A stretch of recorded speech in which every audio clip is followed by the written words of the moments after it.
Hey kids, thanks for joining us today. Can you remember what we're talking about? That's right, it's the Holy Spirit. Let's see what our comic hero has to teach us today. I feel like we should skip the shortcut to the park. No way. It takes twice as long the other way. I'm with Brain on this one. Hey, kid, check this out. I don't feel like we should. Just for a minute. You want me to jump that? Sure. Or let me use your bike and I'll show you how easy it is. Johnny, don't do it. Okay, just one jump.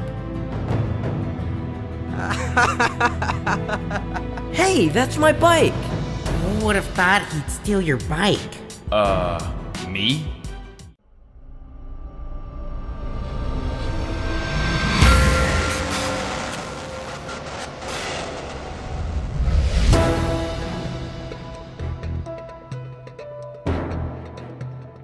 Come, Holy Spirit.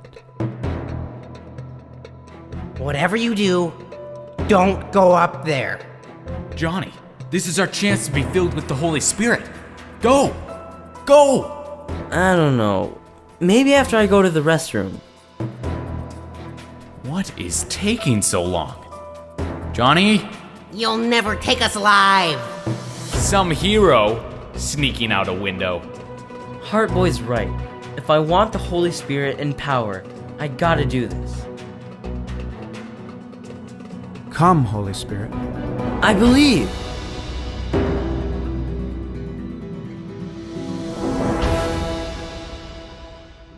What do you think the preacher was talking about in that clip? That's right, about being filled with the Holy Spirit. That's part of what we're talking about today.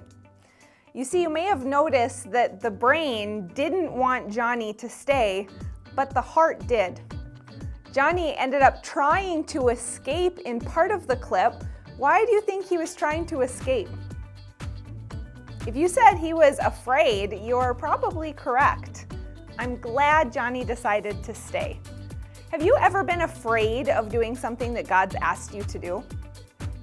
I can think of a couple of times that I was. I was really nervous about maybe sharing my faith or praying for somebody else, or even getting in front of the camera and shooting some of these clips for you. The Bible talks about receiving the Holy Spirit and part of the purpose of that. So let's open up our Bibles to Acts 1:8.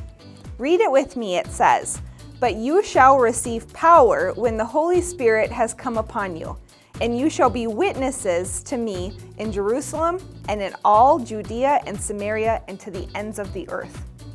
What do you think that word means, witness? What would be a witness? That's right, it's telling other people about Jesus. You can tell them with your words, but you can also show them by acting Jesus out in your life, by making those good decisions that we talk about every week. You see, when the Holy Spirit comes upon us, He gives us power to be able to tell people about Jesus, to show them about Jesus, to witness them. Now it said Jerusalem, Judea, the ends of the earth. That really just means your home, your neighborhood, and your city, and all over. Who would go to the ends of the earth? Well, missionaries go to the ends of the earth all the time. Who knows, maybe that's even in your future. Have you ever been afraid to tell somebody about Jesus? I think about a time when I was in 6th grade and I invited a friend to church with me. I was very excited that my friend was able to come, but she'd never really been to church before. And when we were sitting during praise and worship, everybody started raising their hands and singing, and I was gonna do the same thing until she leaned over and said, "Wow, this is really weird." Oh, it made me so nervous, and all of a sudden I got really uncomfortable with my faith and something that I was really excited about. I got nervous about what she was going to hear for the rest of the service. I didn't raise my hands like I usually would because I was afraid that she might think poorly of me or badly of me because of my faith. Have you ever heard of the phrase, scared like a chicken? You see, that's one of the things the Holy Spirit does, is he gives us power to kick the chicken out of us. When my friend came to church service and I got really scared and nervous, it was almost like there was a chicken right on me. I didn't even want her to see what was happening because I was chicken. Almost like there was a chicken sitting right on my head. I didn't even raise my hands or anything. You see, the Holy Spirit comes to get the chicken out of us. Why would the chicken not want me to share my belief, my faith in the gospel of Jesus with somebody else? Well, because fear is not from God, and our fearful chicken doesn't want people to go to heaven. That's wrong. I'm glad that the Holy Spirit's come to help us to kick the chicken out. This makes me think of a story in the Bible, and we find it in Acts 10. Our story is all about Paul. You see, Paul went into a vision, and God showed him a sheet coming down from heaven, and it was filled with animals. A lot of these animals were things that the Jewish people were not allowed to eat. Paul came out of the vision, and as he was considering what that might have meant, two men showed up and said, "Hey, Paul, will you come to my master's house? He wants to talk to you." You see, their master was Cornelius, and he was a Gentile. Paul realized at that time that the vision was saying that the gospel of Jesus wasn't just for Jewish people, but it was also for Gentiles, or for those who didn't come from the line of Jesus. I'm really glad that we found out that the gospel of God is for everybody. But this is kind of when God made that little announcement. So Paul went to Cornelius's house, and Cornelius was like, "What's this thing about this Jesus guy? I want some of this." So Paul preached, talked to Cornelius, his friends, his family. They all not only asked Jesus into their heart, they got saved, but they also asked the Holy Spirit to come into their heart. Remember a couple weeks ago when we talked about there's two different ways to experience God? One is to ask Jesus into your heart, and the other one is the infilling of the Holy Spirit. That's what happened while they were there. They had an infilling of the Holy Spirit. So they prayed and asked Jesus into their heart. They asked the Holy Spirit to come and fill them, believing that he would, and guess what? He did. Paul talks about this event and says they were filled with the Spirit with the evidence of speaking in tongues. Well, what in the world does that mean, the evidence of speaking in tongues? That's our heavenly language. It's our language that our spirit speaks to God, and it bypasses our brain. So it might kind of sound a little weird, but it definitely is an evidence of the Holy Spirit filling you up. Can we see the Holy Spirit? No, we can't. But we can see evidence that the Holy Spirit is here, filling us and with us.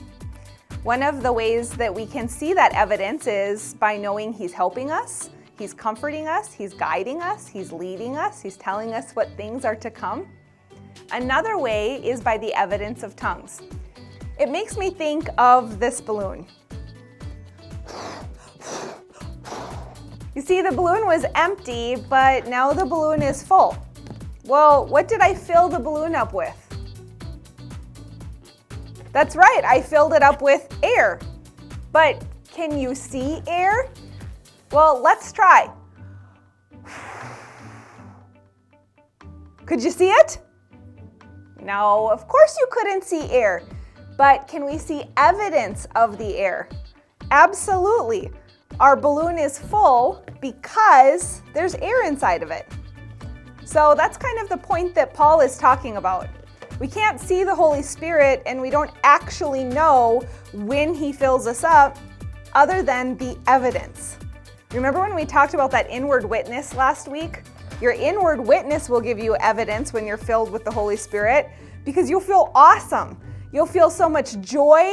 You'll feel peace. You'll feel calm. You'll feel excitement all at the same time. It's a fantastic feeling. We also will see evidence because the Holy Spirit will help us. He'll lead us. He'll guide us. He'll tell us things that are to come, just like he did to Paul. We also see evidence by speaking in tongues. There's lots of different ways that we know the Holy Spirit has filled us. So how are we filled with the Holy Spirit? The Bible talks a little bit about it and gives us some guidelines. You see, first, we believe in our heart that the Holy Spirit will come in and fill us. He will do what He says He'll do. Then we actually ask. We use our mouth and we say, Holy Spirit, come and fill me. Then we listen to our heart. What kind of words are going through your heart? What's your spirit saying to you? And then we open up our mouth and we speak it. That's how we're filled with the Spirit, with the evidence of speaking in tongues. This week, let's remember that the Holy Spirit comes to help us, comfort us, lead us, guide us, show us things that are to come, and to help us reach other people. So when you walk through your week, find those ways that you can use power from the Holy Spirit to tell others all about Jesus. I can't wait to see you here next week.